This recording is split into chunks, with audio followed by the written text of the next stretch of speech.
All right, hello everybody. This is the Sights and Sounds of Earth. My name is Ian, and we are here for another episode. It is 9 p.m. Eastern on the East Coast, 6 p.m. on the left coast, and I am ready to go here. I hope you guys are as well. It's not a very busy night, but we do have a few things to talk about tonight, including one of the largest sunspots we've seen in a while. That is coming around now on the eastern limb, and we're going to look at that in depth, and we're going to look at pictures and everything, and what this potentially means. I do believe that this is going to be geo-effective. Anything that happens coming up in the next day or so on through the next week is going to be geo-effective. This thing's like a shotgun, and it's spinning around. And when it goes off, if you're directly in front of it, you're going to get the blast. If you're off to the side a little bit, you're going to get a glancing blow. And that's kind of how it works. Hey, good evening, Victor. How are you doing tonight? And also Canna Club, thank you for being here. Neighbor in Moorhead, thank you as always for being here. And Gator, I appreciate you being here. Thank you very much. Let's see. And Bill, thank you, Bill, for being here. Guys, it's kind of crazy out there right now. That's all I can say. It's been a quiet, pretty quiet 3 or 4 days. I put in looking for any video that's out there right now on protesting, and there is none. I can't find. Well, come on over. Say hi to everybody. I can't find anything on protesting at all right now. So it appears to me that it's really quieting down. That said, I went around and I tried to find some interesting content to put on the screens tonight. We'll see if I succeeded or not, but we've got a couple of rolling cams here, some news, Times Square, some different things. I'm going to continue to look for things to put up. If you guys find anything that's better than what I have, please give it to me. If you cannot put the link in YouTube, please go over and put it in Discord and then let me know it's there. I do have Discord up here on the screen, and if you tell me it's in Discord, I can grab it and go take a look at it and see what it is. Let's see here. All right, so I've got Discord in the general tab up. All right, so let's see here. I did some live streaming yesterday that went okay. The numbers were dismal. The secondary channel has fallen below the algorithms again, and it's going to take a little bit of work to get that thing going again.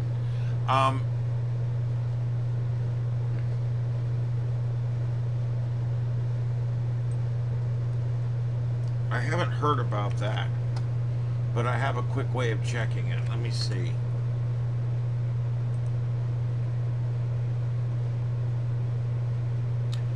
Oh my God.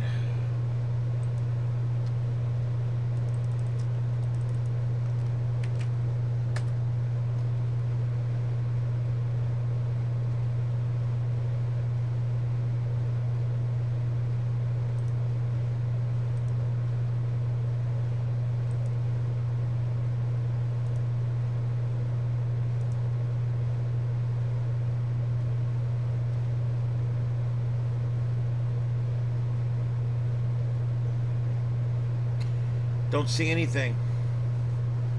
Nothing close on the official news wires. But we'll keep an eye out. If you see it pop up somewhere, send me the link, because we'll obviously discuss it. Yeah, these judges can declare what they want and do what they want. I don't know if you noticed, but every time Trump goes to do something, or Ron DeSantis goes to do something, or anybody else that's conservative, the governor of Texas goes to do something, there's a liberal judge that says, no, you can't do that. And he bangs the gavel and says no. And he runs out of power within 30 days, usually. And whatever it is that he stopped, ends up going anyway, and it just ends up getting extra publicity. But the bottom line is, all of these things that they do to stop the process actually just slows down the process. It still pretty much usually happens.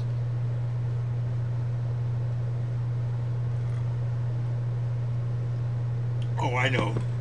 Yeah, the judges are bad in Washington State. You don't got to tell me. I know. It's pretty bad.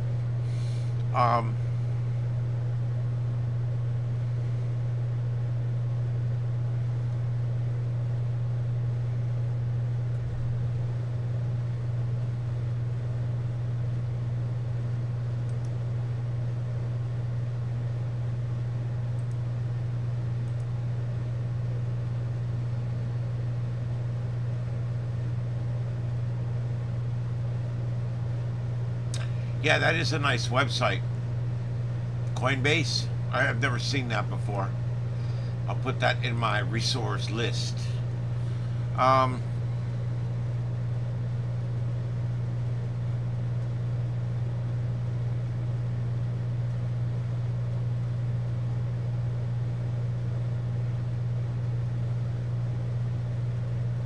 Yeah, I just so you guys know, I don't do anything with Bitcoin or any of that. Not interested. I get money. I spend money to make money. I don't save money that much. I spend money to make money. And so I'm not into the coins. I don't trust our own fiat currency. And I certainly do not trust anything online. And so you guys can consider me ignorant if you want, but I'm just not interested. No thanks. There you go, just a...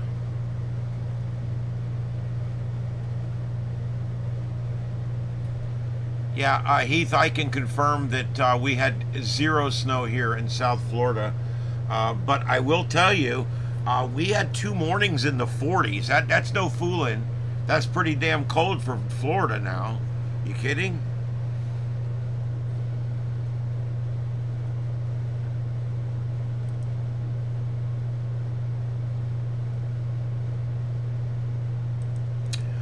Okay, so the main thing I want to talk about tonight is we've got something big happening on the sun, and I am going to be pulling up graphics for you guys to see.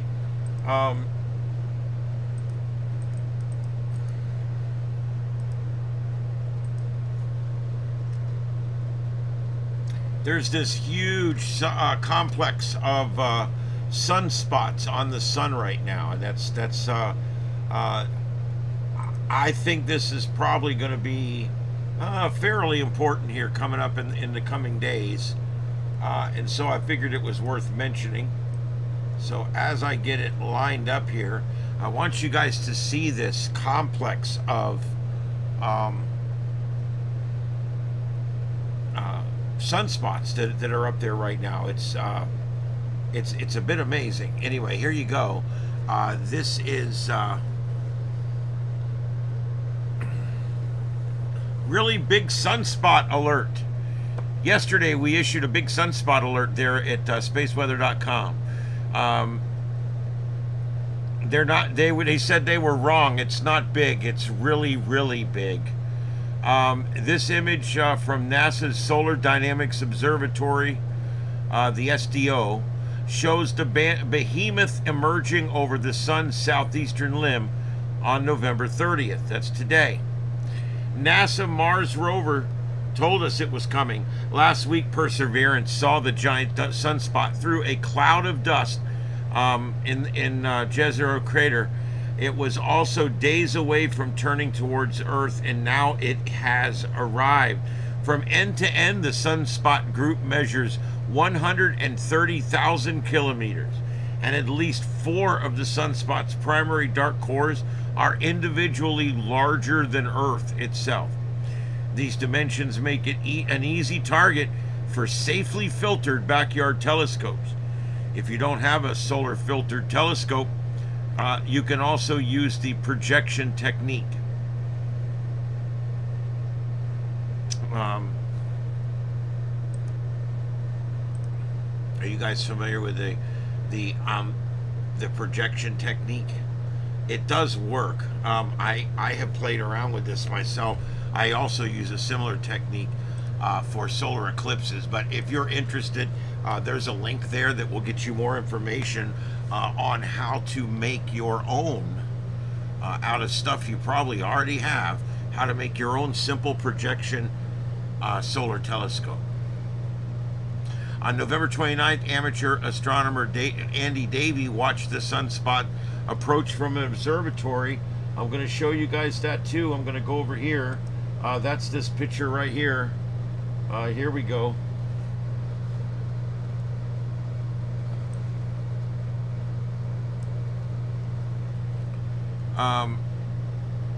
Watch the sunspots approach from the observatory in Spain. This is an almost 3-hour look at the active region rolling around the sun's eastern limb. It was a sizzling Class C solar flare.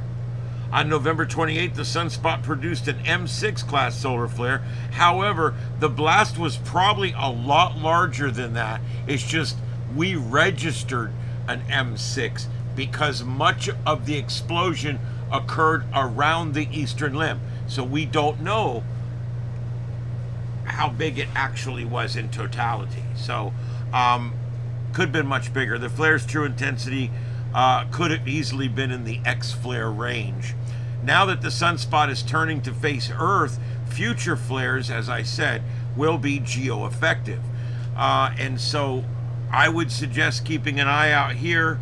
If anything big happens, we post it in our Discord and on our community pages on both Starship Adventures and Starship After Dark.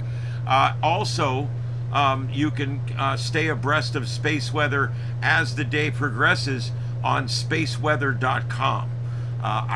They don't pay me and I don't pay them, but I do like to, I do use their material, and I do like to tell you guys the absolute fact is that's my favorite space website when it comes to space weather, spaceweather.com. So I like to just put it out there. It's actually written by scientists, not AI, and they also do a project called Earth to Sky Calculus, and you can read all about that right there on Space Weather, where these students of space send up balloons into the lower atmosphere, or into the upper atmosphere, or you know, whatever you want to call it, into very low orbit, and these balloons go up and they come back down, and they're measuring the amount of different types of radiation that's in the atmosphere, and then these readings are used by NASA in different places. And in order to support this project, it is completely supported by the trinkets that they send up on the balloons. Most of them are Star Trek, probably about, I don't know, half of them or more. Everything that Spock has ever been on has been sent up to space in one of these balloons. And what they'll do is they'll buy some Star Trek silver coins or something, and they'll send them up in a balloon. And then when that balloon gets back, they sell those coins off for so much money a piece. And it's the value of the coin probably like doubled, and then when you pay that extra, that supports the balloon project. That's normally how these nonprofits do it. And so this thing completely supports itself. The students are learning about science. Science outlets are getting information that they can use as well, and people are having a lot of fun doing it. And it supports, helps support this website, and this website supports the balloon project. So spaceweather.com, I strongly recommend it. I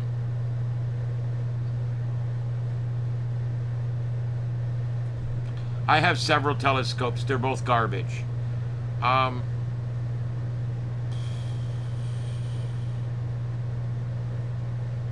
There's no such thing as a marginal telescope. They're all garbage except unless they're good. And I'm telling you, there's not that many that are good because it takes money to get a good telescope. It depends. If you're watching your neighbor's shower, that's one thing.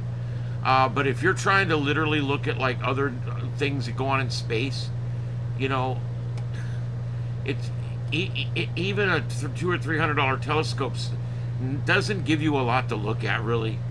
It's one of those things. I would rather, if a child came to me and said, I want a telescope, I would tell them, look, we're going to go down to the Everglades this weekend, and we're going to meet with the astronomers, and you're going to look through their telescopes, and then we're going to find out how much they paid for them. And I want to see how interested you are in this and where you want to fall in this hobby. Do you want to be an astronomer? You know, this and that. Because a lot of people don't realize, oh, I got a telescope, I want to see other worlds. Shit. Most telescopes that they sell at Walmart and shit, you can't even see other planets in this solar system. You need a good reflector, you need a vector, you know what I mean. You need a good telescope.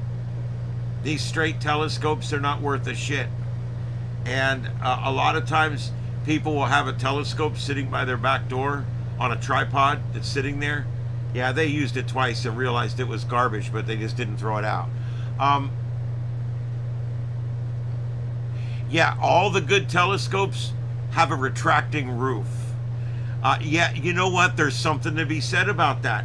You cannot just have some crappy thing. Telescopes are something, they've got to be really, really good in order to see things that are important, that are beyond our solar system.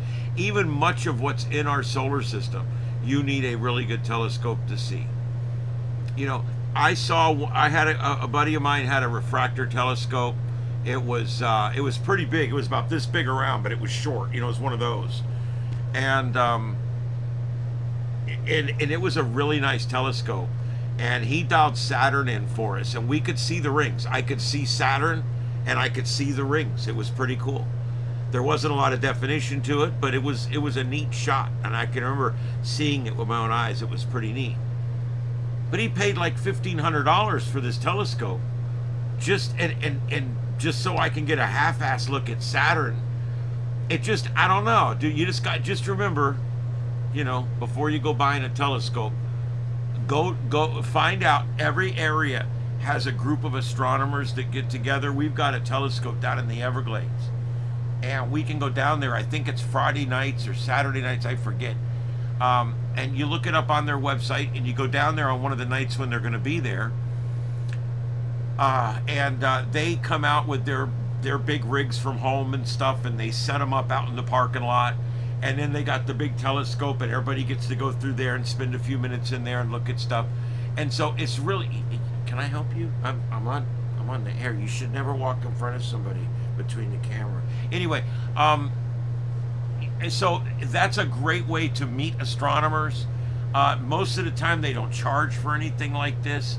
You just go there and you learn about space and astronomy, and see what you can see through the building telescope, the big telescope, and then see what you can see through this man's $4,500 refractor telescope, and see what you can see through this man's $1,200 telescope, and find out if there's anything worth seeing with a cheaper telescope than that. Just a word to the wise. I just think it's good advice to give people, to not go too crazy with the telescopes. People tend to spend a lot of money on telescopes, and Kitty, please go away. They tend to spend a lot of money on telescopes, and they're vastly disappointed because they didn't. It's not that the telescope didn't do what it was supposed to do. It's just they'll show all kinds of stuff on that box, but you ain't gonna see none of that. I mean, I don't know. Like I said, most of these $50 telescopes, $40 telescopes at Ollie's and shit, they're made to look at your neighbors naked. That's what they're made for. They're not made. You're not going to see anything in space except the moon. Now, they're cool if you want to look at the moon, you know. Yeah, well, and microscopes are the same way. Most of these cheap microscopes that you see them selling for under $200, you're not going to see anything in there. I mean, if you really want to get in there and see something on any kind of molecular level, or even long before the molecular level, you're not going to see it with a $50 telescope. And so you just got to know what you're buying before you buy something. And when it comes to optics, money counts. When you buy a lens for your camera, There's a $50 one, a $100 one, a $400 one, a $1,200 one, and yeah, you better believe it, they're all much better.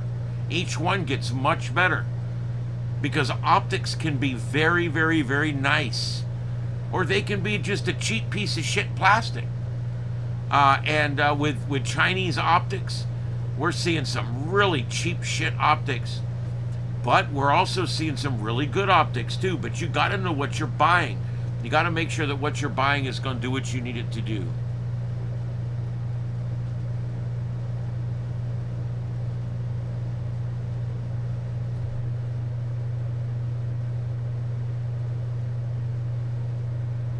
Well, there you go. It's always nice when you don't need the telescope, if you know what I mean.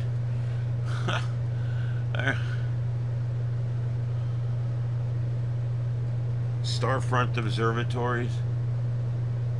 Wade in Texas. All right, I'll look it up.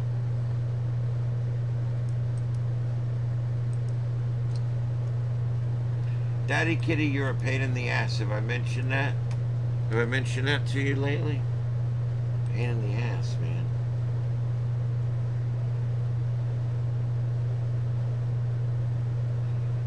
Holy shit. That's crazy, dude.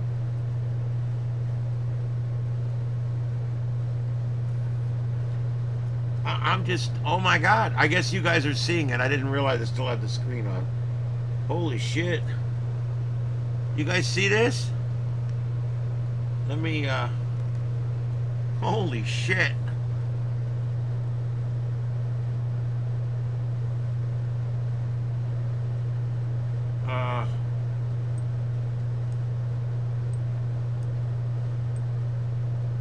I have to admit, that's pretty cool. I'm going to move this so you can see the rest of the video. Look at this. Look at all those people with telescopes.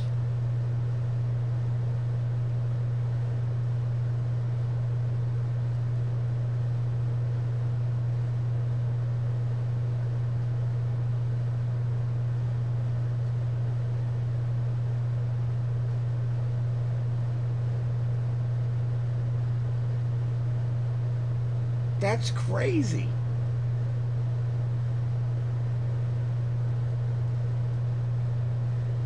So what do they do? I got to figure this out.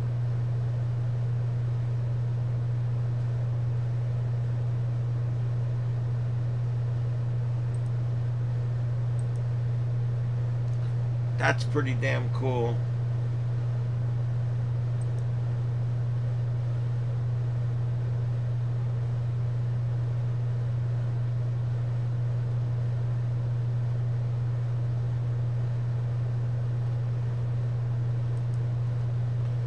For those with dusky telescoping,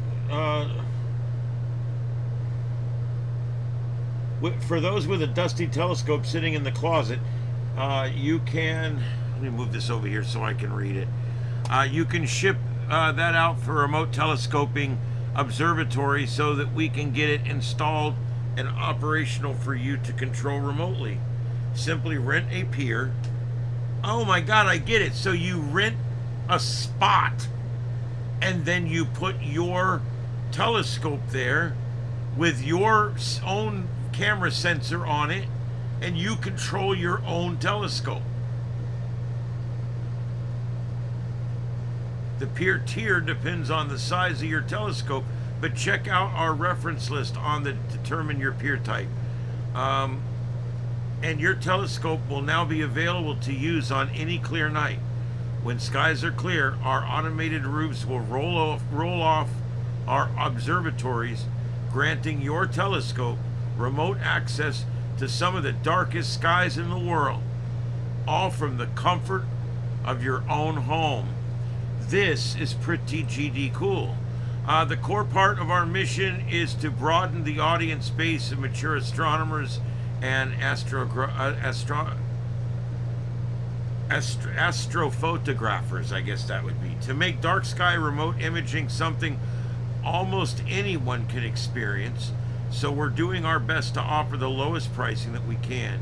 We've recently introduced our C-Star Pier, which is only $99 a month to rent the spot on our C-Star bar. This awesome smart telescope is the easiest way to get started on the hobby. Despite the low price, you can get the same excellent customer service. So basically, you can buy your own telescope, or I guess they have them too, and you rent the spot and you stick it on the spot and you connect it to their internet service. And if it's a clear night, as soon as the sun goes down, they roll the roof back. You can dial into your own telescope and you can do your thing. That's pretty cool. And you know, if you got some money, $100 a month is nothing. You know, to me, $100 a month is something. If I start racking a few of those up, it messes up my lifestyle. But to a lot of people, that's not a lot of money. And so I can see that.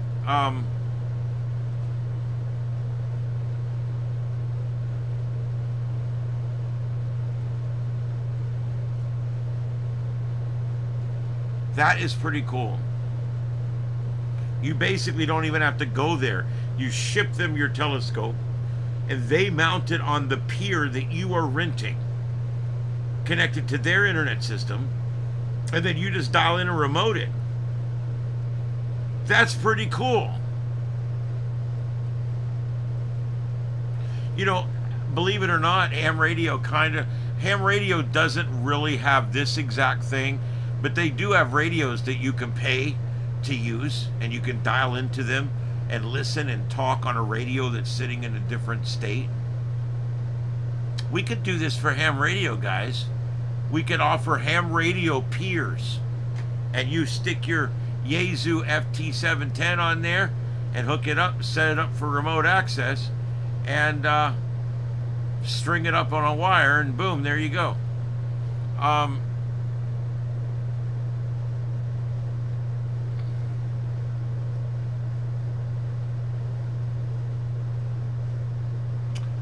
Yeah, that's interesting. Yeah, you would never even visit the place. I get it. It's like yeah, you mail your shit there and they set it up for you.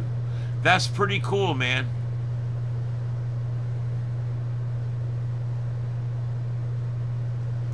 It did mention that you can ship your own or you can rent one. I think you can do it either way, or they can sell them. I don't know, but it sounds like it's fairly flexible.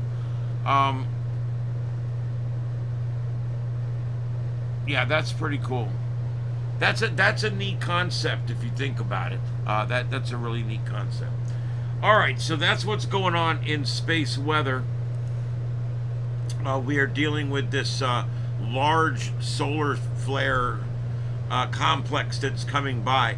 Now, what do they think's going to happen with this? Well,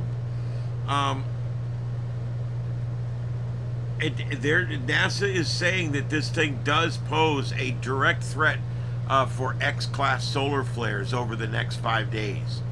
And every day for the next few days, it's going to be more and more and more Earth-directed. Chances are we're going to get something from this. There's a pretty good chance that there will be a pretty big solar event over the next week involving this cluster of Sunspot. All right. The next thing I wanted to talk about was I told you guys I put in protest. I did what I normally do to look for all the protest videos and stuff that are out there. I found nothing. I think people finally gave up on that whole thing.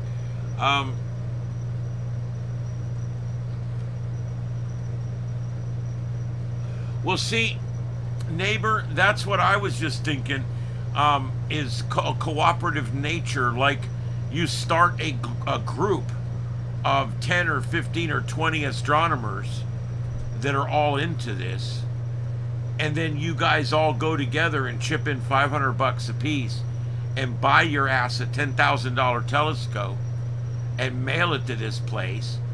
And if you split all the costs of this thing down, it wouldn't cost you but $5 or $10 a month, and then you guys just share access to this thing. That would be the way to do it. I mean, that literally would be the way to do it. I don't think it's going to be a Carrington event. But hey, it's gonna be interesting. It is quiet right now. Everything seems to be calming down worldwide. All the areas of war and unrest are, I'm not going to say at rest, but things seem to have calmed down over this holiday. And you have to keep in mind, this is only a holiday here in the U.S., so it's not like it's Christmas or something. And so, I don't know. It does seem like there's a bit of a lull. The news today is not totally bad. Some things going on, but not totally bad. Let me see if I can get this to come up here.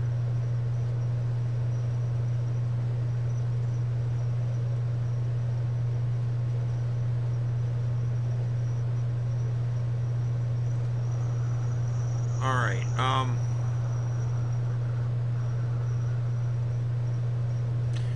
We are still looking for the shooter from that issue on the West Coast, an 8-year-old among 4 killed in California at a family gathering. Gunman remains at large. Gunman targeting a banquet hall where 15 people were shot, according to investigators. 4 people, including an 8-year-old child, were killed, and 11 others were wounded Saturday evening when gunfire erupted during a family gathering in Stockton, California, according to officials.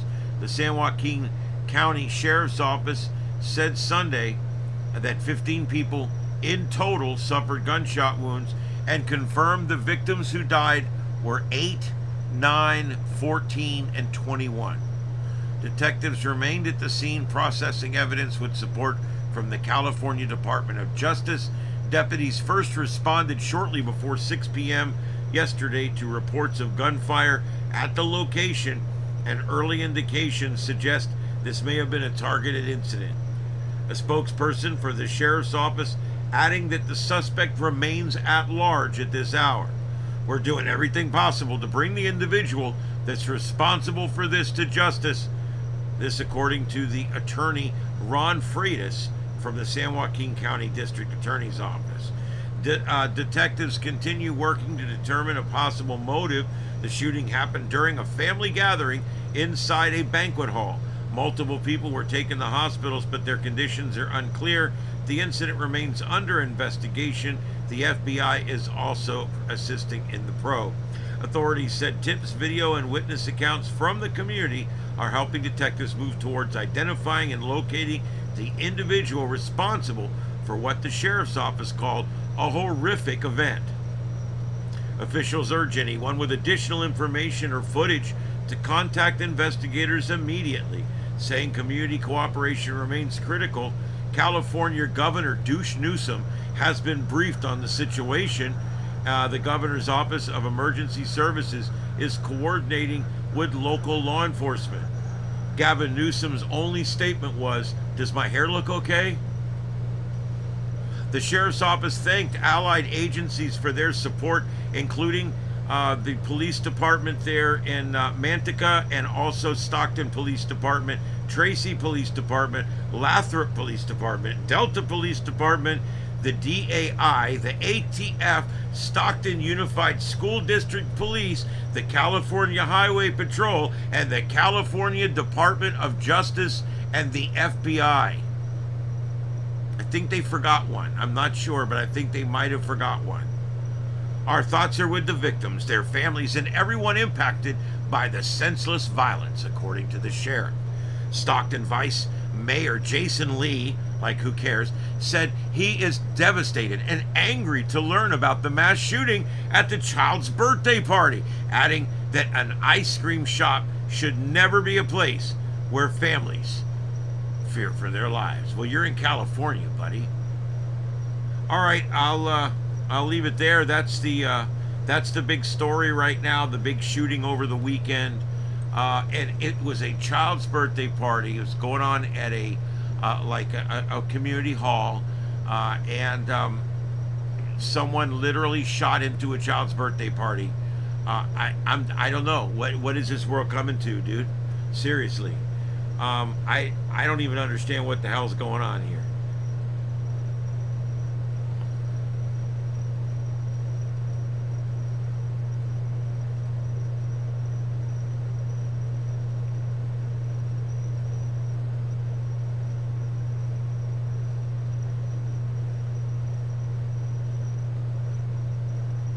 Boy, that tampon Tim Waltz is something else, isn't he?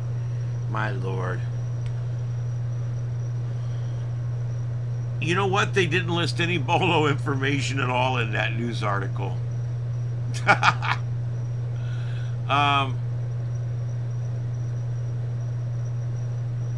You know what? I wonder if it's probably, and this is probably what it's going to be, is it targeted to the family? Or was it targeted and they missed their mark? Because a lot of times this gets confused in these kind of things. And this might be one of those where, yes, it was targeted. Yes, they went there to shoot up a certain gang. Yes, they shot up the wrong hall. And there was a birthday party for a kid going on. So yes, it was targeted, but they might have still shot up the wrong place. It may still be a gang. They weren't trying to kill kids at a birthday party, but it was still gang violence. They just shot up the wrong building.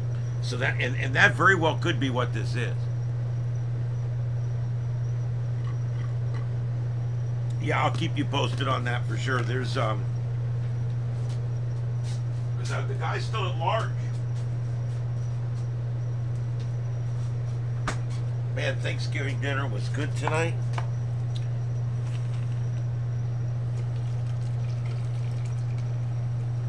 My family had to move Thanksgiving to Sunday because of my mom's health. And so I went and had Thanksgiving with friends on Thanksgiving night. And then went and had Thanksgiving with my family tonight. So I've got to do it twice. And the lucky thing was my other friends did a non-traditional. They did pot roast instead of... I like that sometimes. It doesn't always have to be turkey. I do like turkey, but it always don't have to be turkey. And I've got me some turkey and dressing and stuffing and potatoes and green beans and all that stuff in there for tomorrow's lunch. And I'm looking forward to that very much. All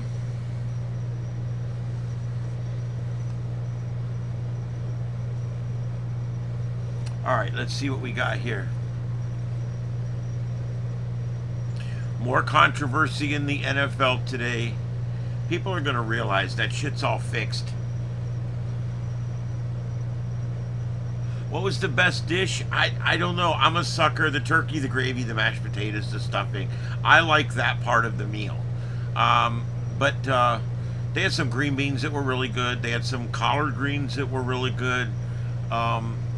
They also did Brussels sprouts and cheese, which I don't really do Brussels sprouts, really. I don't hate them, but I don't really care. I'm not going to waste space on a Thanksgiving meal for Brussels sprouts, for Christ's sake. So I also got couple other things. I don't know. It was all good. It was just all very good. My mom got to go home and sit in her chair and watch her TV and eat her Thanksgiving dinner with her family at her house. So, yeah, brisket's good.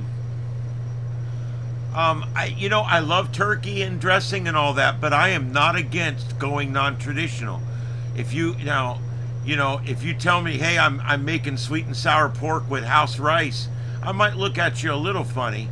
But I don't care if you go non-traditional, especially if you go with something like a pot roast or a pork roast or a brisket. I think that that's really cool too. Or add it on to the whole turkey thing. If you got a big family coming, have the main and the alternate and serve them both. I've been to large Thanksgivings with my family, and I show up and they've got a turkey and all the stuff, and as I'm moving down I realize, holy shit, there's a pot roast too. And I end up getting more of the pot roast than the turkey because I'm just a pot roast junkie. What am I hearing? I got the audio on the cameras outside. That's Tony out there in the street. All right, anyway, let's see here. Yeah, so that was it. I don't get into the exotic foods much. I like to keep it pretty straightforward. My family, about half of us don't eat onions and peppers and everything, and about half of us do eat onions and peppers and everything. And so the one thing we always have to do is we always make two stuffings. because we got to have one that has all the onions and peppers and mushrooms and all the foreign horse shit in it, and then we got to have one that's just stuffing like God meant it. Yes, I know a lot of people do like butternut squash. I'm not a squash guy. There you go.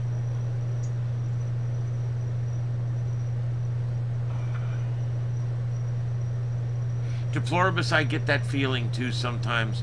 You know, I didn't have kids. My brother had 2 kids. They're not having kids. They're both with somebody right now, and maybe later. But right now, they have no plans to have kids. And so my family's getting smaller and smaller. And now my mom's not in good health. And I don't know. It's kind of a weird feeling, you know. It's kind of sad because, like, in our family, my grandma had 4 kids. Each of her 4 kids got married once and had 2 kids, and that was it, and stayed married. And of them, we all got together 4 or 5 times a year for her birthday, and she was truly the leader of the family. And we got together all the time with Granny. It was always about Granny, and everybody got together, and we all loved it. And one day, Granny died. And it's weird because it's like the family just started flailing in the wind. Nobody was doing anything. We now are doing some things together again, but it's not like it used to be. The families all moved away. Some are in Georgia, some are in Tampa, some are over somewhere else. Many have died. And so, yeah, you kind of get that feeling sometimes. Like, I kind of wish it could go back like it was 20 years ago, where I had a family that all got together. There'd be 45 of us out at my uncle's little ranchette that he's got. And we would just have, he has a stilt house, and we just, the whole underneath of the house would be a big party. And food cooking, and just, you know, and now that, once Granny died, that a lot of that came crashing to a halt. Now we do still do it every now and then. We did their anniversary and stuff like that, but I don't know. And yeah, now granted, both my nephews have found somebody, and that's cool. So that's a few more people we've added in, but we really aren't adding people to our family anymore that much. There's only like 8 of us left, really, and counting their girlfriends and wives. There's only like 8 of us left in my family. It's kind of weird. And yeah, and I do still have a couple of aunts and uncles that are around, but they've all moved to different places. They got properties. They're always doing stuff. So you kind of get to the point in your life where it's just not like it used to be. We all used to live in the same town. We all got together on the same holidays. We all went to the same parks. It's so different now. And I'll be honest, I miss it. I miss it. The holidays aren't the same. We don't even get trick-or-treaters to our door anymore on Halloween. I mean, I don't know, the holidays just aren't like they used to be. Even putting up Christmas lights, I can't even be bothered anymore because my back hurts too bad. I won awards. I was in the freaking newspaper for my Christmas lights. I'd stand out there with a controller and show the people different colors and make it do things. And yes, and Wade, that's exactly what happened. She was the adhesive that held everything together.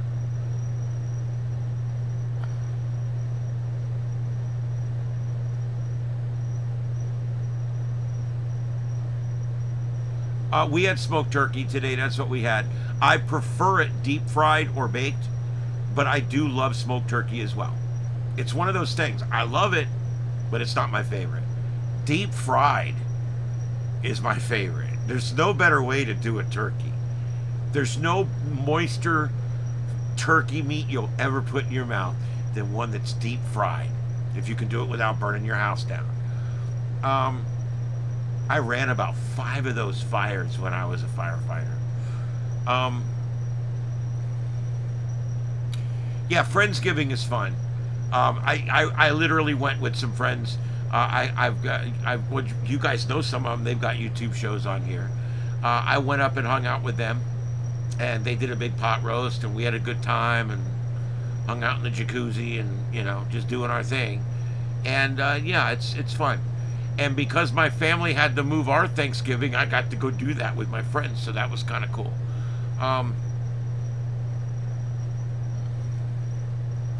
For the ham people out there, man, 40 and 20, everything's been weird. The bands have been weird lately. Everything was weird again today. I don't know. I made a few contacts. I got a 40 POTA and a 10 POTA contact. So I've been trying to get different bands because I'm kind of lazy. 20's easy, and I just go to 20 all the time.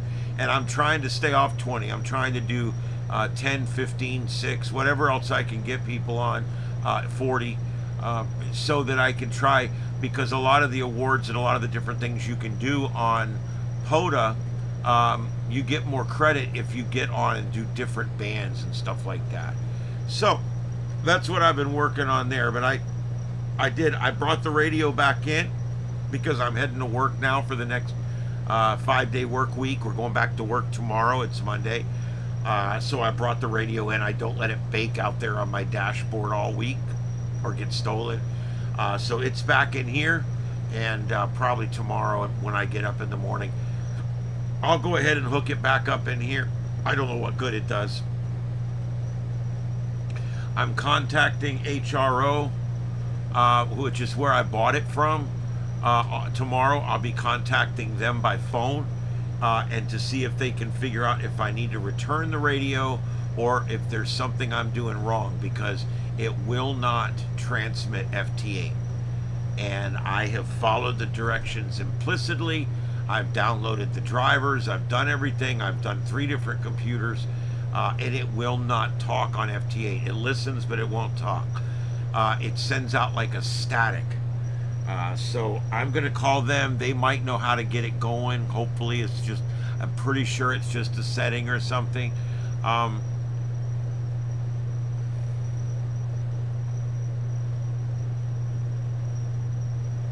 Yeah, there you go.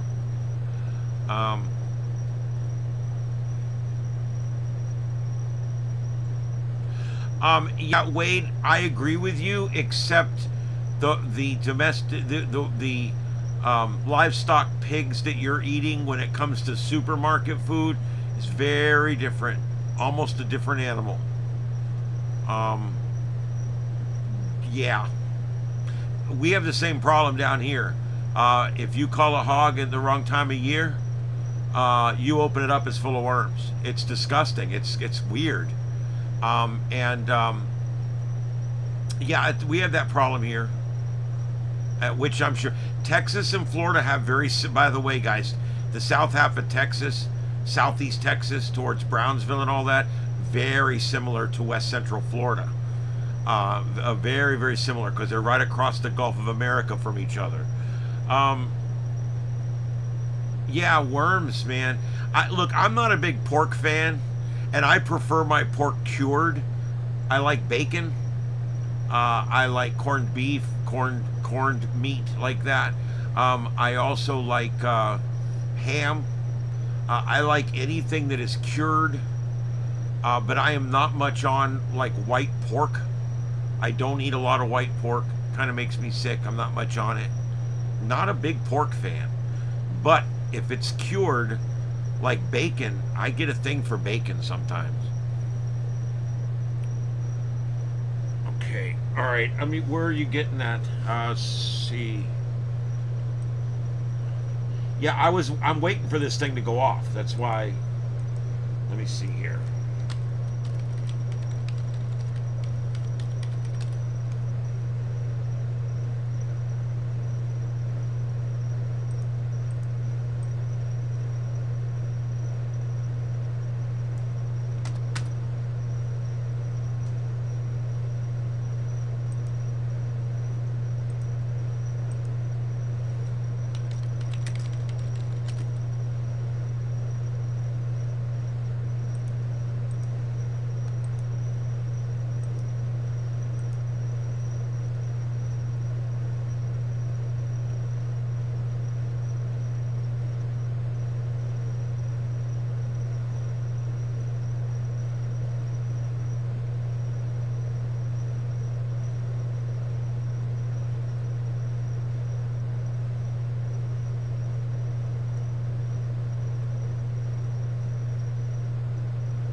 Okay.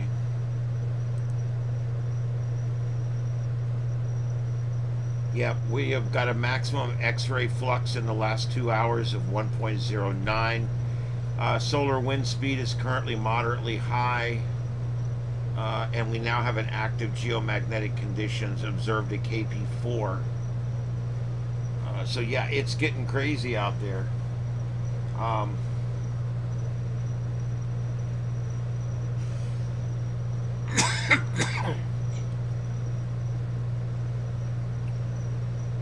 Yeah, it's taken a minute for all this to populate, but it's coming up.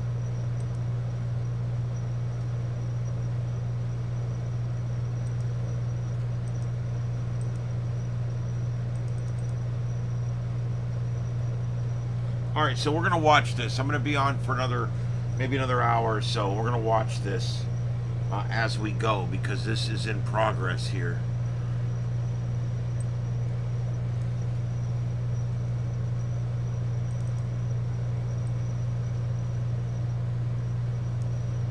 And this is going to go on for days. It's not aiming directly at us right now, but it will still be geo-effective, because energy travels in every direction, as you know. It's just more of it will travel.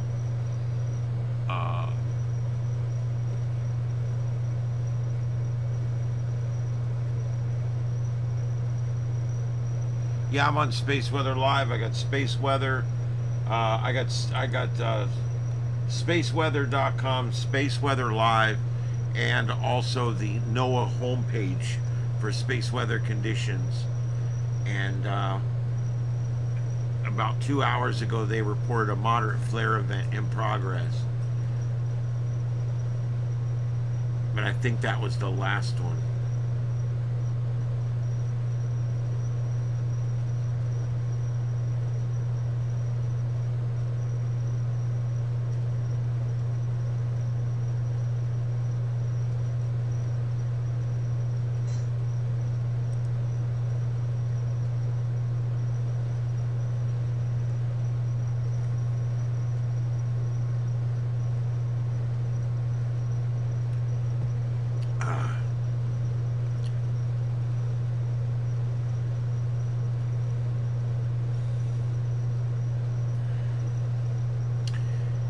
Yeah, it's starting to show up on the X-ray flux now.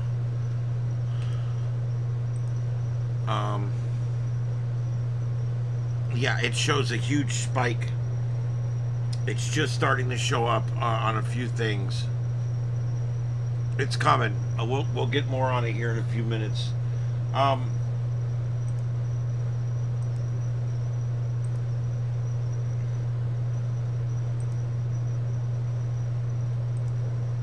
Okay.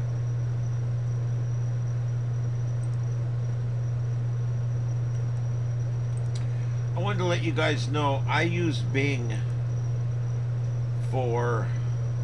I'm not a big fan of Microsoft stuff, but this has been working pretty good. You guys know when you see my thumbnails and stuff, I have all that made by AI. I had a real good one with that storm chasers and all that I've been using.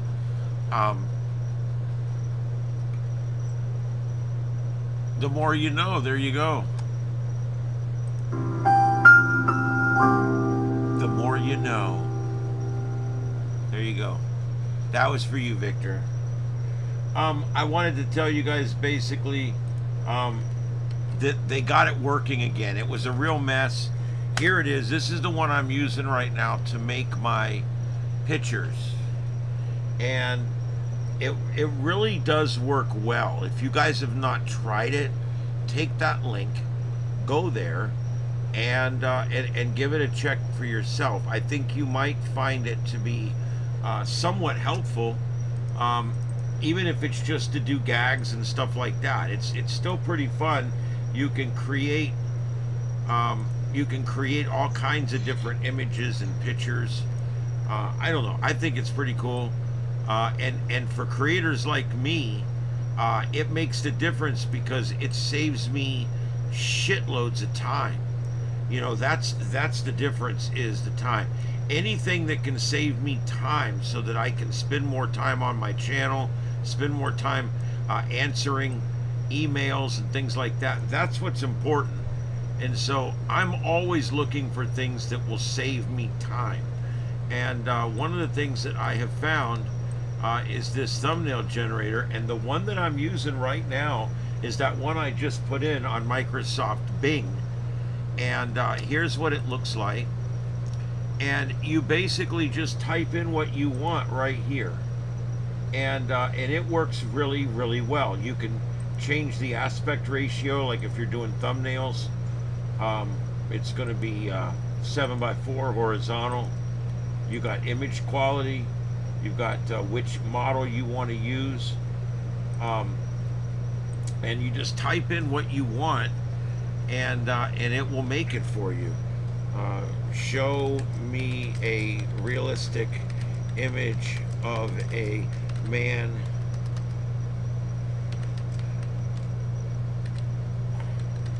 watching the sun moving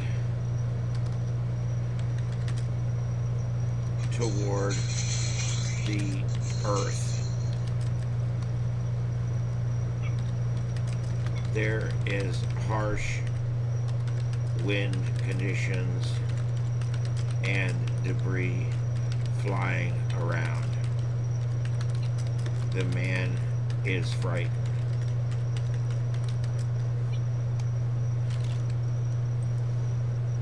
I'm just making this up. And then you hit create, and it will literally take what you've wrote and it will make it into 4 images. Sometimes you get 1, sometimes you get 2, usually you get 4, and it will generate those images for you. It does take a minute, but this is so easy to use.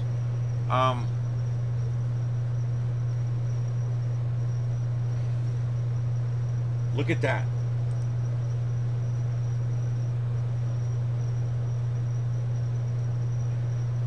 Now, guys, that's pretty damn cool if you think about it.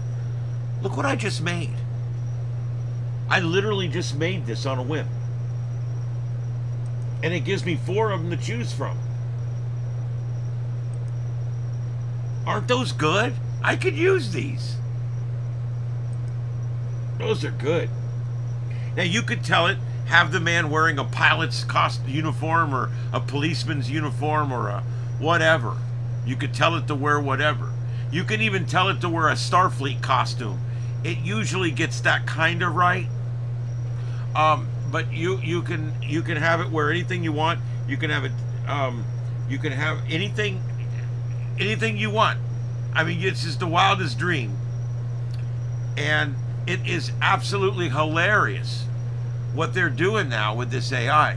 The latest one I found, there's a website out there, and it's all about this guy, and he starts dating this woman that weighs about 700 pounds. It looks like that Chantal woman, and the girl world's always following. And that those are hilarious. Every time she walks up, the porch collapses, or the whatever she's walking on collapses. It's kind of stupid funny, but the AI is pretty good. The AI they're using, I mean, if you look really closely, there's giveaways, but it's getting really good. I mean, it's like, wow, that's pretty good.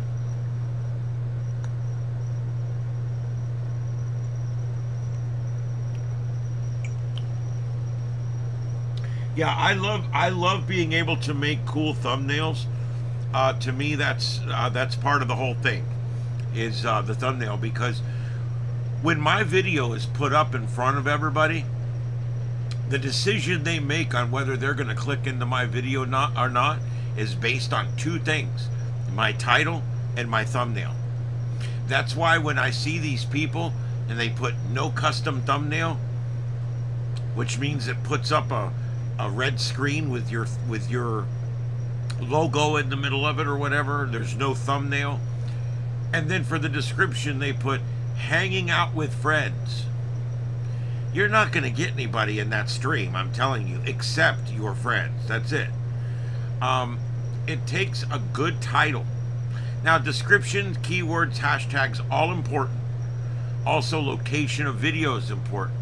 But all that aside, the most important thing is, because what they really see when they're looking down the screen is, depending on what they're looking at, is title and thumbnail. Sometimes the first line of the description is also displayed. So it is really, really important to make sure that that you have a good thumbnail. And this is how you make your thumbnails. And then once you make that thumbnail, then all you have to do is go to LunaPic, and here, let me go save that. Save image. I want to show you guys how easy this is. They say you shouldn't give away your secrets. Oh, I don't give a shit about that. All right, so now we go over to LunaPic. Okay, now I'm on LunaPic. Let me go ahead and move this a little bit so you can see the commands better. All right, here we go. We're on LunaPic. So now what I do is I go upload, and then wait for an inordinately long amount of time. What's going on?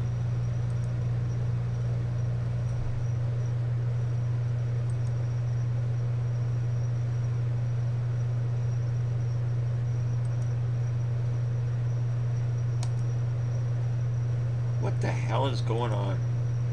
There we go. Okay, so here's the link to this this one I'm going to show you now. This is called LunaPic. LunaPic is great for just making quick changes to images. And what you do is, we're going to go here to downloads, and I'm going to pull this up. There's that picture. Remember the picture I just did? Well, there it is. Now, what I'm going to do is, let's say I want to add my logo to it. So I go to Edit, Paste From, Browse, and then right from here, I can go in and I can select my Starship Adventures logo, double click on it, and upload, and there it is. It's going to put that right in there for me. And then I can make it the size I want, put it right there on the corner. I can dither the edges to make it look smooth, click apply. There we go. Now I've got my logo on there. Now I want to put some text. So I go to texting tool.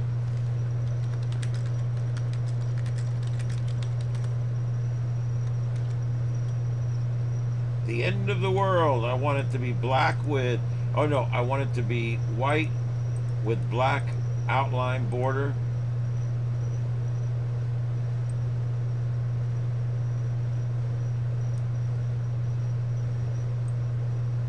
It's going to be one of those doomsday films. And then you click apply. There you go. The end of the world. Tonight at 6. But that's literally how I make. I didn't hit apply. That's why my image went away. But that's it. That's permanent now. That's set. I can put my logo back on there if I want to. I can put more words on here. I can put the studio logo down here. But that's how I make my thumbnails. It's just that simple. Yeah, I know. We are getting that information that we did just have an X flare. That is correct. And I don't know exactly what's going on, because that stuff doesn't upgrade in real time.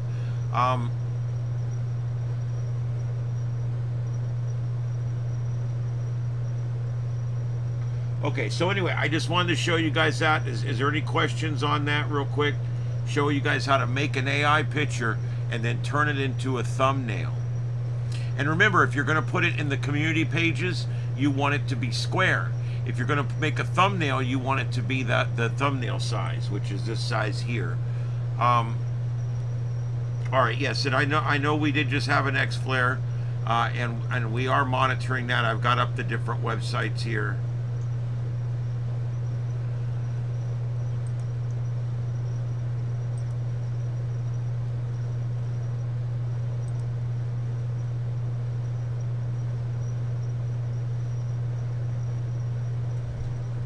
Yeah, thanks for letting us know. Anytime you guys come in, if you're not sure if we're aware of something yet, please do exactly what KJ did. Just throw it in there and let me know, because I may not have known, or I may not know. Sometimes um, when you guys tell me stuff, it's the first I've heard of it, because I'm on the air. I'm not checking news sites and so on and so forth. So thank you very much for that. I appreciate it.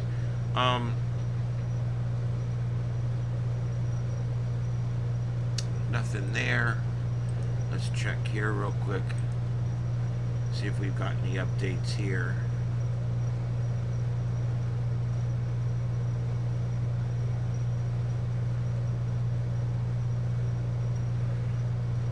See, it's going to be South Pacific and Australia, and also Southeast Asia, all facing the sun right now. So whoever's facing the sun right now is probably getting HF radio blackout under 30 megahertz.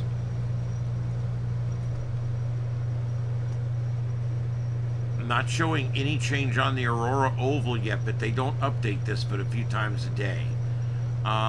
That's the problem with space weather, is there's really like no real-time like gauge or anything.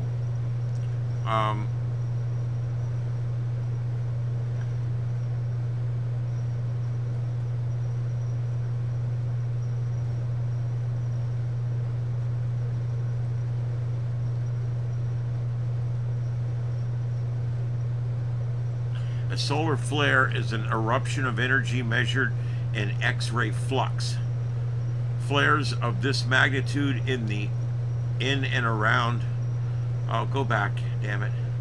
In and around solar maximums are generally not common, although not necessarily unusual. Solar flares of this magnitude can be impulsive, meaning they're quick to rise and quick to decrease, lasting some minutes, or it lasts maybe a few hours. Visit the immediate wider area of strong degradation or signal loss of high frequency HF radio communication bands over much of the sunlit side of the Earth. Users of HF radio signals may experience loss of contact or major disruptions for a number of minutes to a couple of hours during the event.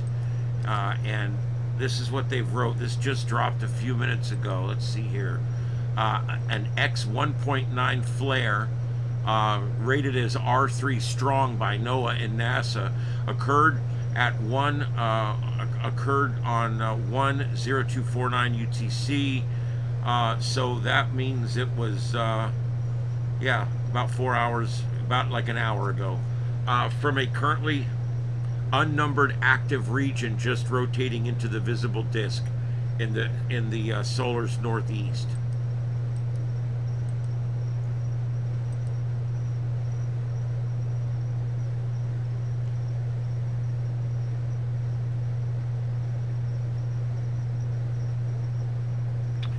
All right, let me do this.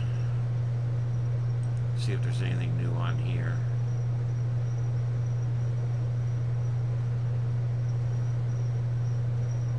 Yeah, we are at a KP4. We probably got, the HF is probably shit right now. Even though we're not in the geo-effective portion of it. Yeah, see, the ham stuff is not even updated yet. Alright, so yeah, it went from K2 to K4 suddenly. So we're already seeing a rise in the K index.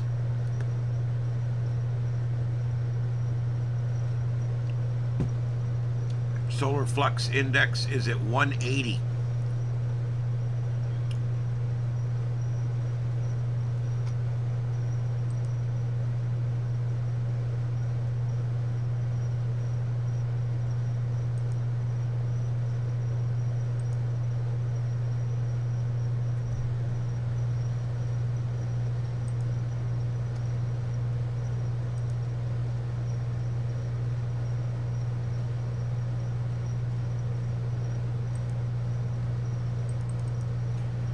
Now, with this big explosion, was not facing Earth, probably not going to be a CME. We're going to get immediate effects right now.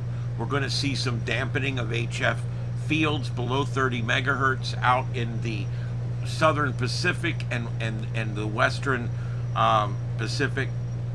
We'll probably, I don't know how much of this energy will loop back around and hit Earth. I don't think a lot of it, because it's not really Earth directed. So this may or may not be an aurora thing coming up in a couple days. We'll have to see what the forecast is for the energy wave that this is sent out. Now, as this moves around and comes around and becomes more Earth directed, if we get a 1.9 solar flare again with it Earth directly at Earth, we could actually get another aurora event where we see them pretty low in latitude.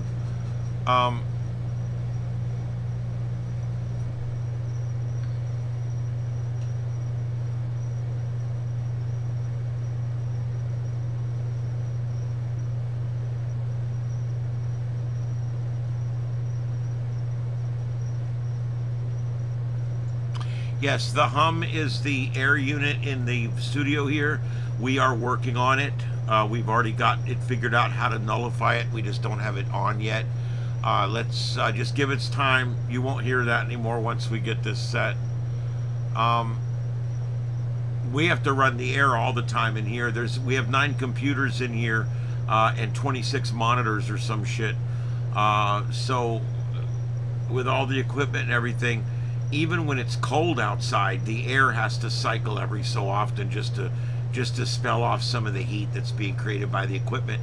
I wish that I could somehow pipe the heat from in here into my house, because I'd let this room warm up to about 85 degrees and then I would blow it over into my house, because this studio will get as hot as I want it to get. I mean, it'll get hot. Stuff will start shutting down and it's bad. That's why I went to this large hotel-style air conditioner that's literally through a hole in the wall. I did that because I got sick of dealing with it. It would get summertime here. When I put the 3rd and 4th computer out here and I got the rest of the room built out and I started doing more and more stuff, that little air conditioner, it would get up to 85 degrees in here during the day and I couldn't stand it anymore. So I went and spent almost $1,000 on an air conditioner for this room. 27 tonight in Jersey.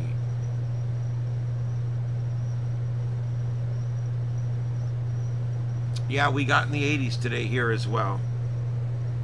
But it wasn't really hot. I mean, it's not too bad. Anything's better than 97 day after day after day like we get in the summertime. Yeah.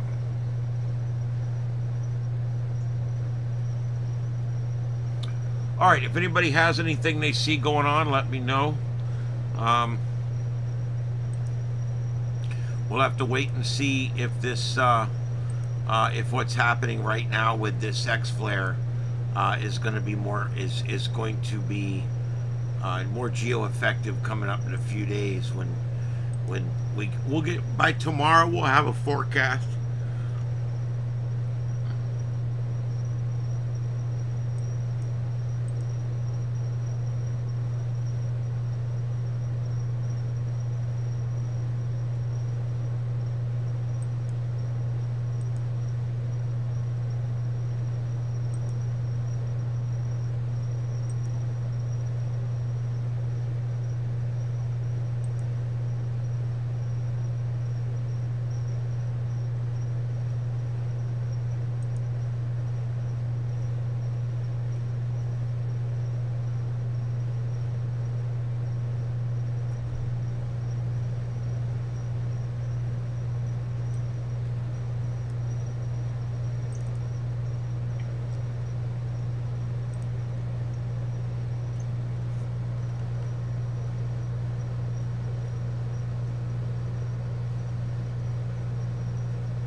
All right, here is the 6 hours. This is the last 6 hours for solar flux.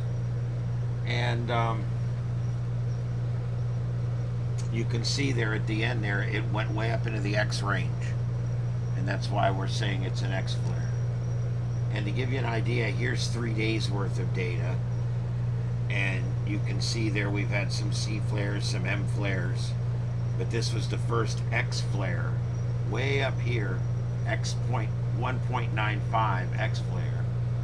So you can see it right there. If I dial this back to just the last 2 hours, you can really see where we're at here. And it definitely got up into the X flare range for just a little while there. So there you go. Daddy, what are you doing? You're going to sit on the keyboard, take me off the air. Yeah, I know. I know you need love, stat. I get it. Come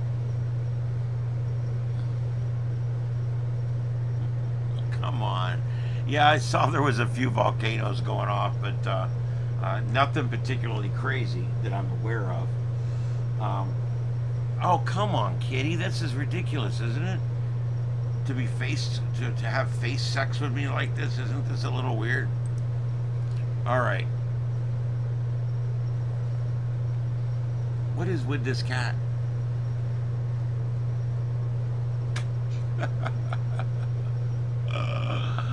Oh God, kitty, come on.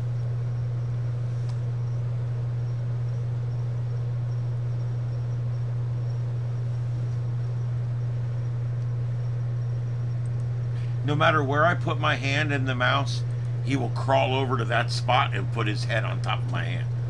So then I move my hand over here, he will work his way around and get it to where he's laying on top of my hand again, on top of the mouse.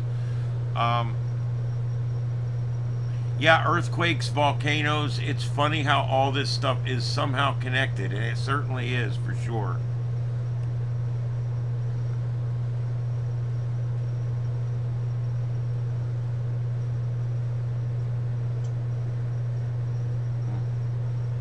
Kitty, what are you doing? I don't understand.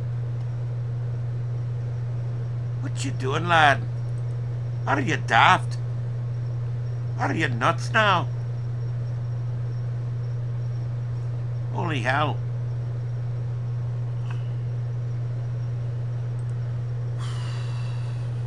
All right, the next launch is coming up at 2:44 a.m. Coming up in a few hours. That's a Falcon 9 going up from Kennedy. Launch pad 39 Alpha. And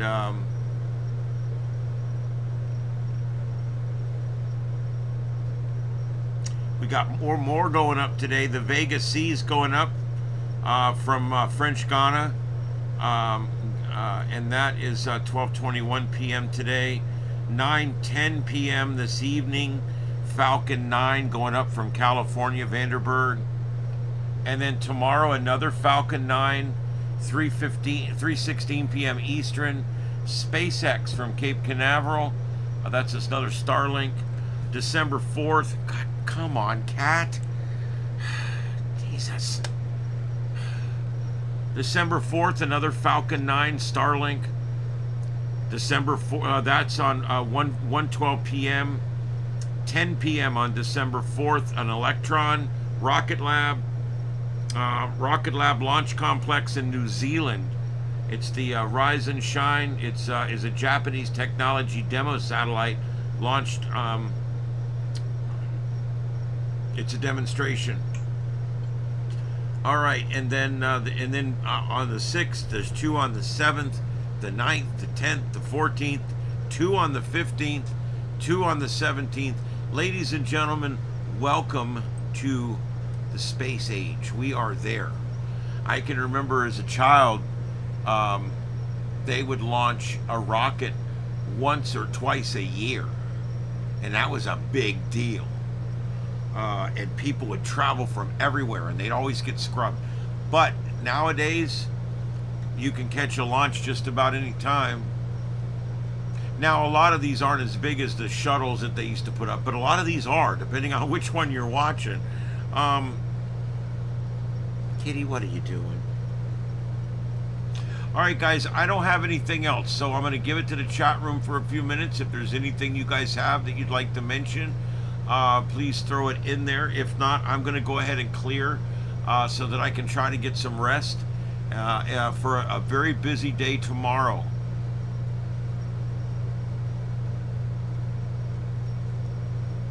And then I think Tuesday morning, hold on, I'm gonna double check this. But I do believe Tuesday morning, I think it's Tuesday morning, I'm working the morning show at the radio station. I don't like doing that, but I don't, you know, I don't know. I don't mind though. I get paid for it, you know, so why not, right? 12:29. Nope, that's not it. Daybreak remotes, there it is. Get off the keyboard. Let's see, when's this one? Oh, December 12th. December 12th.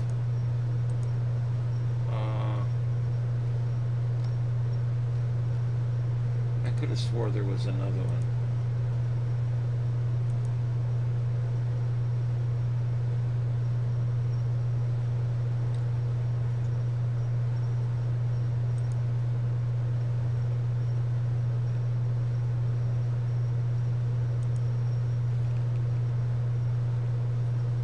That's 12:29. Huh.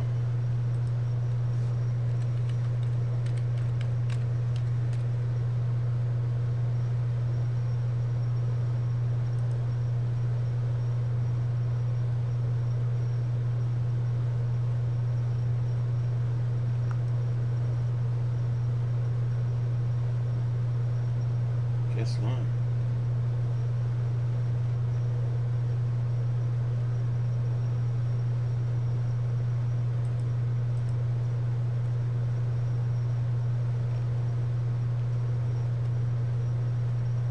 Okay, so I guess not. I had it in my head that I had to work tomorrow, Tuesday morning. I'll double check again when I'm at work tomorrow. That's just weird. You get it in your head.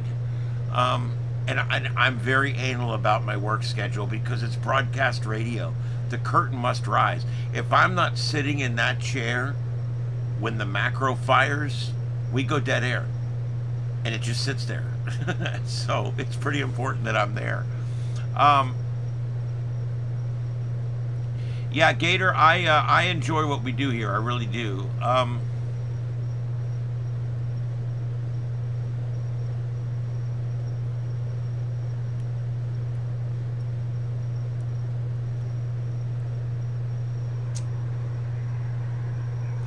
Yeah, earthquake prediction is difficult.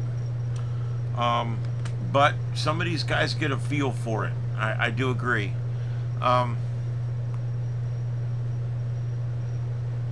Yeah, the Discord server's getting quite busy. And I find myself sitting there reading it. I love the fact that everybody's getting on there. I post stuff on there quite a bit myself. Cats in zero gravity video. I'll check that out. Matter of fact, I'll do it right now because I'm getting ready to clear. All right, guys, everybody, I'm going to go ahead and go. It's Sunday night. It's a quiet night. Let's take advantage of that. I'm going to go a little early. I'll be back on tomorrow night and every night this week, and then we'll see what happens. Next weekend, I've got one day with family and one day with you guys, so we're going to figure out what we're going to do. Let me get the Discord channel for you. I got the link right. Let's see here.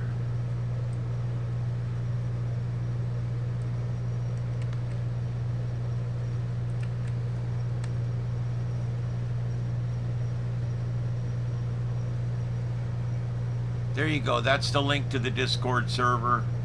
And yep, happy holiday season to everybody. Walmart is in that unique time right now where, well, they finally did get rid of Halloween. There was a time where they had Halloween, Thanksgiving, and Christmas all out at the same time. I thought that, I love how years ago they would put out Halloween and then they would put out Thanksgiving in the same aisles as Halloween.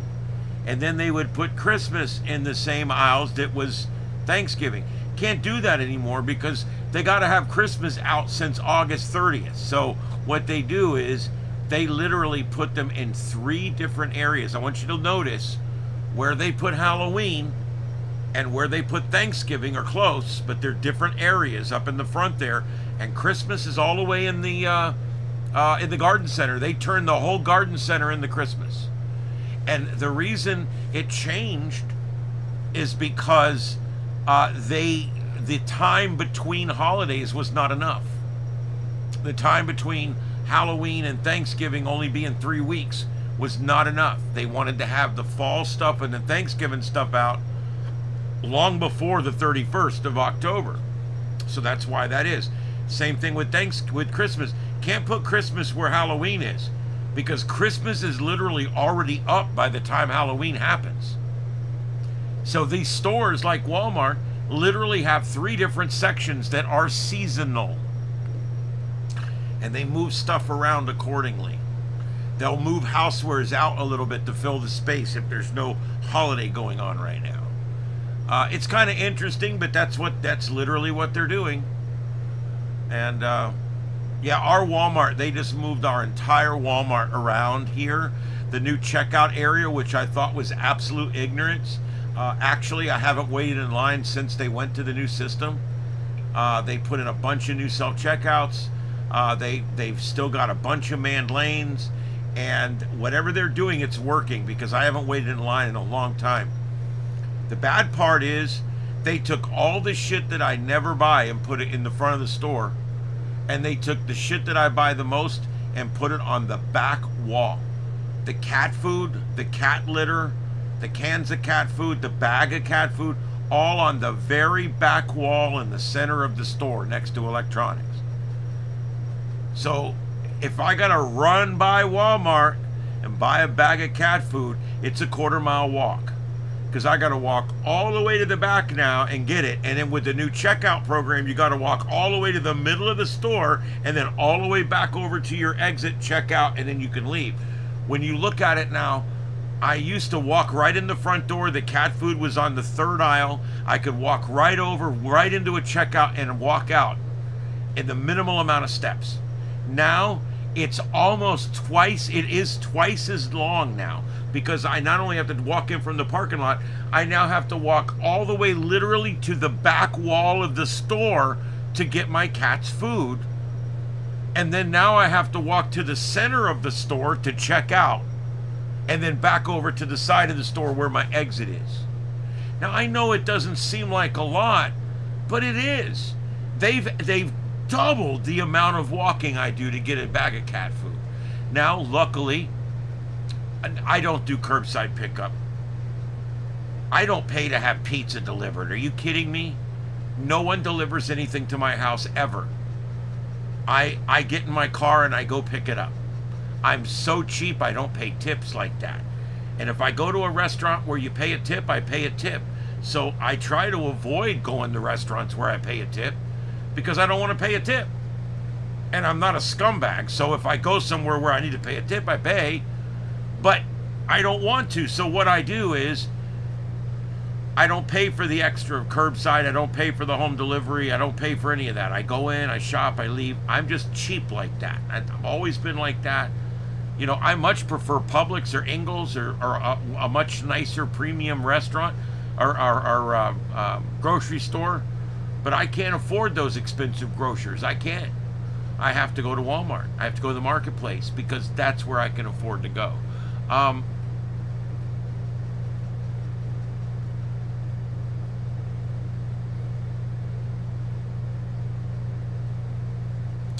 Yeah, there's nothing wrong with it. I'm not saying there's anything wrong with it. If you want to have Uber Eats deliver every meal to your house or have the Walmart deliver your grocery, I'm fine with that. As a matter of fact, it's great for a lot of folks. I'm just too cheap for it. And I'm not lazy. So I'll just, it's not that, or if to me, it would save me time That's where it would be good for me. But with a lot of folks, it's not that they're lazy, it's just that they've got mobility problems, or they work from home, or they don't have transportation, or there's a lot of other reasons why these delivery services or the curbside pickup services would work for some people. I just don't use them because I'm cheap.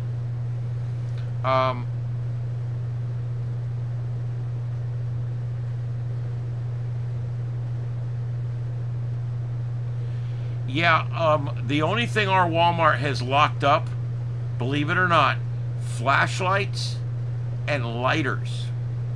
You have to now go to the service department to buy your lighters.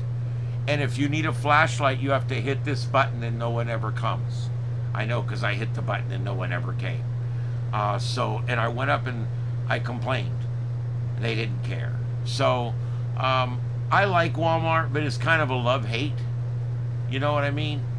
I do. I like Walmart. They do give me a decent service at a good price. But it is lacking for sure. I have not had a pizza delivered to my house since the 90s. I just won't do it. I drive up to Domino's. It's 3 miles up the street. I drive up there. I get better deals. If you use the online app and you pick it up in the store, you can get much better deals than you can get delivered to your home. And then you take off the fact that you don't have to tip. If I can save $4 on the pizza and another $4 on the tip, that's $8 I've just saved on a pizza. Now you've just got a pizza for $10. Now I can get 3 meals out of a $10 bill. That's a good deal. So see, that's how I do everything. I figure everything backwards like that. I purposely, at some, like if I go to Charlie's Cheesesteak, I'll purposely get 10 chicken, the hot chicken, boneless chicken wings and fries, because I'll only eat 4 of them in the fries, and then the other 6 I put in the fridge, and that's my dinner the next night. I make some noodles or something with it. So everything I do, I figure it out how many meals I get out of it. I'm just very cheap that way. I love eating, but I guess that's part of it. I love eating. If I run out of money, I'm not going to be able to eat. That's why I don't do delivery. I just can't afford it. I'm weird though. I like that. I can't, like, if I don't have a car, I'm like out of my element. I can't stand it. I jump in my car and run and get whatever I need. And if I'm like in a strange town I used to go to conventions with people, and I used to go to public safety conventions and different things where we would stay in a hotel room and we'd all carpool up there. I got to the point where I didn't care. I would drive my car because I wanted to have my car in the parking lot so I could go do what I wanted the moment I wanted to go do it. And I got so anal about having my own car that I've reached a point in my life now where I could not ever imagine myself not having a car. I hate public transportation. I hate asking a friend. And I just like having my own car. I'm absolutely stuck on having my own car.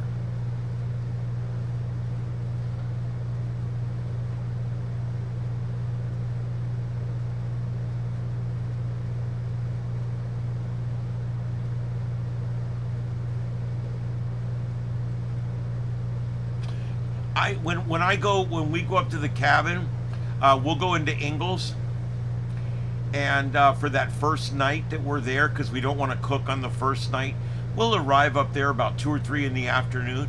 I'll run through Ingalls and I'll pick up one of their lemon pepper chickens, and my mom and I and whoever else we're up there with, we'll go make a salad. They got a huge salad bar at Ingalls. It's amazing. And we'll make a big salad, and we'll buy one of those lemon pepper chickens, and that's good. That's our dinner for the first night. And then that also provides some leftovers for the next night and the next night, because we eat on that chicken for 3 days.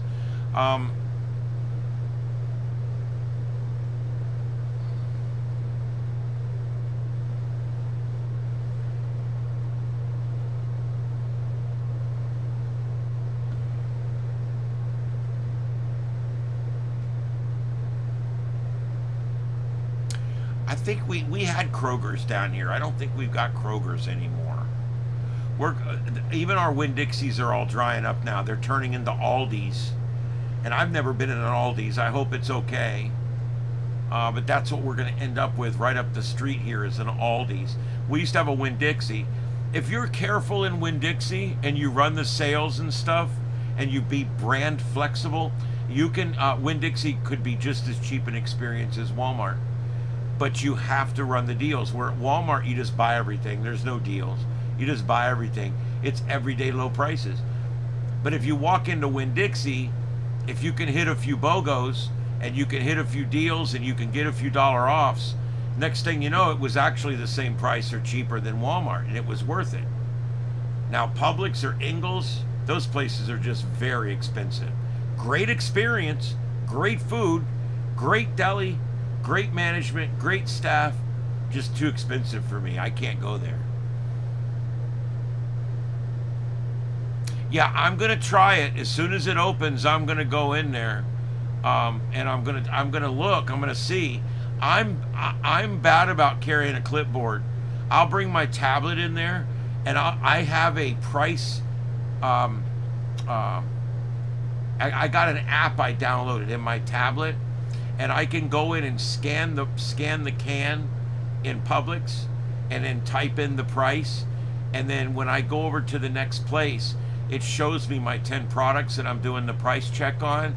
And I scan the can again and put in the price at Walmart. I scan the can again, put in the price at Winn-Dixie, and then before long, I have boom, three quick trips in 3 different places, and you can easily see how much cheaper one place is than the other. Most people won't believe it. Most people they like their premium grocery store. They like their really kind, nice grocers. They're checking them out. I get it. They like the really nice salad bar, and they like the really good meat selection and all that. Well, I got news for you. Walmart's no longer packing their fresh meat in nitrogen. They're cutting it back on location again. It's not worth it to me to spend $50 more a week to buy my groceries at a premium grocery store. It's just not worth it. Is the deli bread a little nicer? I guess. Is the deli meats a little better? I guess. I don't know. They both got boar's head meat or whatever. I don't know. I don't understand why people would spend so much more money to go to a premium grocer when you can literally get pretty much all the same products and all the same things at Walmart and save money. And I'm not a shill for Walmart. I think the place is a dump. All right. I also think it's great. They provide us with a great service at good pricing. So it's a two-edged sword. It really is. You have to know what you're getting, you know?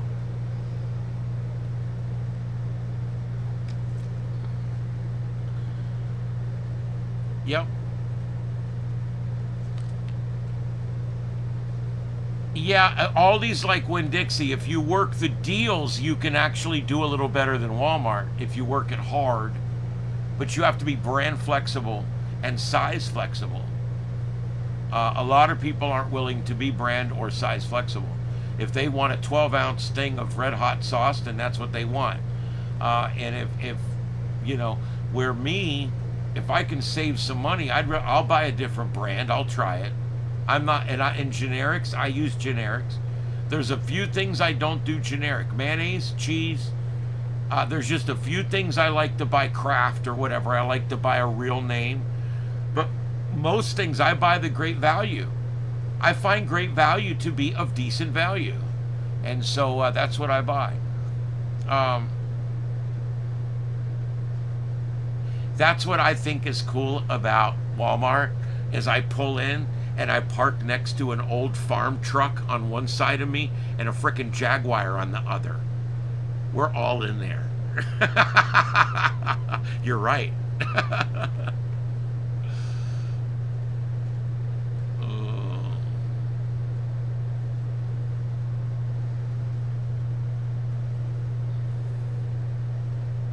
Cattle rustling, yep. Not as big a deal anymore with RFID chipping and all the different things they're doing now, but it still happens. We have agriculture deputies here, and one of the things that they deal with is cattle rustling, and there was just some of that happened not long ago, cattle being stolen out in Hendry County. We also, every now and then, we have an issue here. There'll be people from third world countries, specifically Haiti, and when they get in groups here, they'll be staying in the woods, and they will go get your cow, cut your fence, and walk your cow to their campsite a half a mile away through the woods, and then kill it and slaughter it and cook it and eat it all in the same night. And so, and I say Haiti, it's different countries, but specifically there was a group from Haiti that was doing it here in this area. And that's terrible when you think about it. I mean, that's a big investment for that farmer, and they just went and stole it off his land, cut his fence.